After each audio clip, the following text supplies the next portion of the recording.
আসসালামু আলাইকুম গাইজ, আমরা একটা ডিসিশন নিছি যে এই গরমের মধ্যে পাবনার বুকে সব মানুষের মাঝে সব মানুষের মাঝে বিনামূল্যে শরবত বিতরণ করব। আপনারা তো সবাই জানেনই যে পাবনাতে এক কৃষক এবং অনেকেই অসুস্থ হয়েছে এবং কৃষক মারা গেছে। আমাদের জন্য যেন কারোর ভালো হয় আমরা সেটাই চাই। আমাদের সবাই বন্ধু বান্ধব ভাই ব্রাদার্সদের দেখতে পাচ্ছেন। এ হচ্ছে প্রতীক, আমার ভাই, ছোট ভাই। হচ্ছে মেহেদি, আসসালামু আলাইকুম। আমার বন্ধু জিহাদ, খুবই ভালো ছেলে। আমার বন্ধু সোয়াদ, আমার বন্ধুর ভাইস্তে আমাদের হাসির রাজা, আমাদের ছোট গোপাল ভার, আমার বন্ধু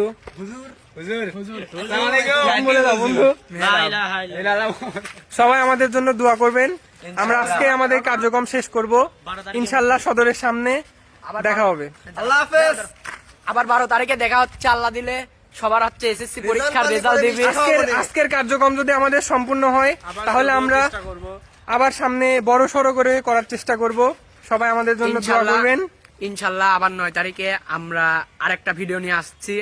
আমরা সদর হাসপাতালে কিংবা অ্যাডট কলেজে আবার আমাদের এরকম শরবত বিতরণের অনুষ্ঠানটি করব। সবাই আমাদের জন্য দোয়া রাখেন। আল্লাহ হাফেজ।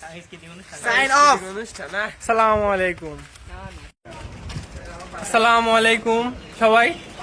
আমরা কালেক্টর স্কুলের সদস্য, আমরা উদ্যোগ নিছি বিনামূল্যে সবাইকে শরবত খাওয়াবো। অলরেডি আমাদের কাজ চলতেছে। আমাদের এখানে কাজ চলতেছে। আমরা 5-10 মিনিটের মধ্যে বের হবো সদর হসপিটালের সামনে। শরবত খেয়ে যাও, শরবত। আমাদের সব কাজ শেষ, এসে খাই উদ্বোধন করে দিলাম। হ্যাঁ, দেখা যাচ্ছে আমাদের মেহেদি সাহেব। ঠিক আছে, দেখা হবে সদরের সামনে। আমরা এখন সবাই সদরের উদ্দেশ্যে রওনা দিচ্ছি।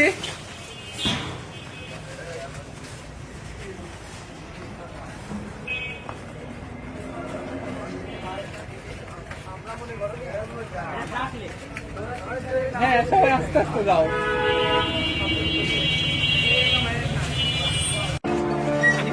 আমাদের কার্যক্রম ফ্রিতে আমরা শরবত বিতরণ করতেছি।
অবশেষে আমাদের মানুষজনকে শরবত বিতরণ করা, বিনামূল্যে শরবত বিতরণ করা সমাপ্তি। আমরা খুব সুন্দরভাবে সদরের সামনে শরবত দিয়ে অনেক উৎসাহিত। আসলে বিষয়টা হচ্ছে মনের শান্তিটাই বড় শান্তি, কি না? সহমত সবাই? আমরা সবাই অনেক খুশি। ইনশাল্লাহ সবার দোয়া থাকলে আমরা আরো বড় করে আবার করব ইনশাল্লাহ। সবাই দোয়া করে এসেছি যাতে প্লাসটা পাই।